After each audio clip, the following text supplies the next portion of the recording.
So once the investors have signed the NDA, FCA disclaimer, and ASA, and the company has also signed the ASA, so when the founders have signed that ASA, the investor will be pushed to send funds to the company. Once you've received this, you can mark as received and simply add the password again. So that marks funds as received for Bunny, and can do the same for the other ASA investor. So their funds have been received. Now, we would be expecting these to convert in a qualifying funding round. Our qualifying funding round is 150K. Otherwise, it's going to convert at the long stop date, which is in 6 months, and that is 16th of September. If you were wanting to convert it early, that's pretty unlikely. Potentially breaks SCIS and EIS if it is an SCIS ASA because you're varying the agreement.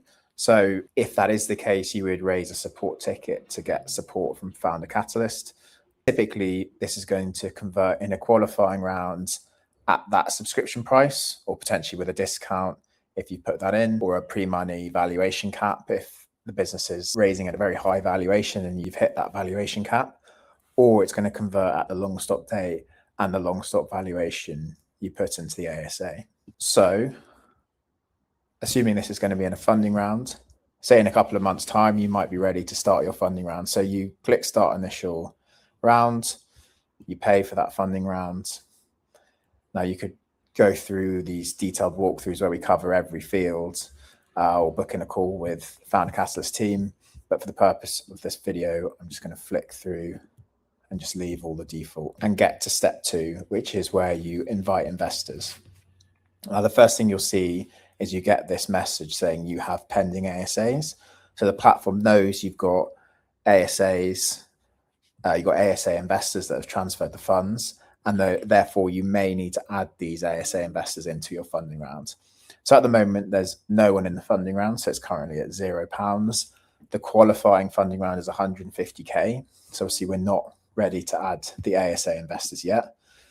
And that's what the platform shows here. So it shows the 2 pending ASAs and that they're non-qualifying, so they're not over 150K.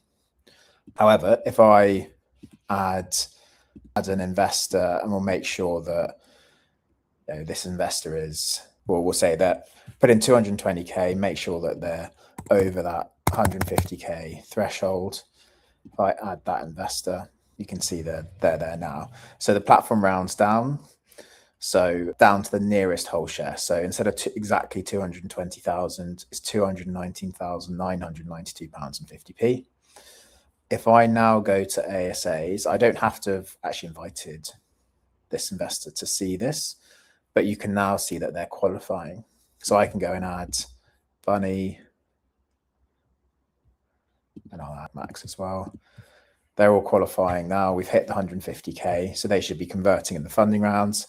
You can see it's got the amount of the ASA investment, and again, rounding down to the nearest whole share. So if it's just James that's in this round, I would send email invitation, and then we get to step 3 signing. So we need James to onboard onto the platform, sign an NDA and term sheet. Then we'll be allowed as a founder to lock the documents, and everyone then, all the investors, existing shareholders and founders, sign all the relevant paperwork. Might be worth saying at this point, if you go to the cap table, you can see the existing cap table, and both those ASAs that we receive the funds for today, that will be converting at a long stop if there's not a qualifying funding round 6 months later on the 16th of September.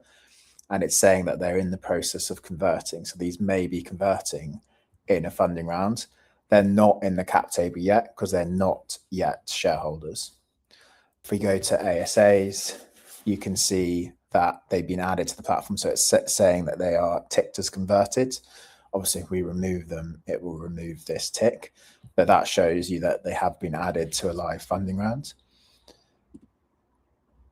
And that we can see back here again. So we've got Max and Bunny, the ASA investors there. So now James has onboarded, he's received the email inviting him to the round, he's created his account, digital signature and gone through and signed the NDA, FCA disclaimer, and term sheet, we're now able to lock the documents for signature. So the founder can click that. The platform will do a couple of checks. So there's no disclosures, say, sure, there's nothing to disclose. Also looks like the nominal value is too high. So the platform will do a few checks like that. But for this video, I'm just going to say that's fine. And now everyone is pushed to sign all the relevant documents. When everyone's signed, you then move from signing to receiving. We've already marked the ASA payments. We've marked those as received previously. So it's only this new investor in the price round here. So once James has sent the funds, we would go down, mark that as received, and that is the round closing. If we go back to ASAs, we can see they're still ticked as converted. That has now happened.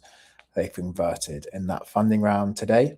If we go to the intelligent data room, can also show you what you'll see in the subscription and shareholders agreement. And also, if you want to know, this is in the investment documentation folder. So we've got all the key documents here. And if I scroll down to Schedule 2, you'll see here you've got Part 2 rights over shares. So this relates to warranty 1.3. We've got both the ASA investors, and then we have James, the new investor, there as well. Now, when we go to the cap table, there's no ASA investments. As we saw here, they've all converted. So yeah, when we go to the cap table, you'll now see James, who was the investor in the price round, who came in today, and both the ASA investors. Obviously now everyone is just an ordinary shareholder. So the cap table was also updated.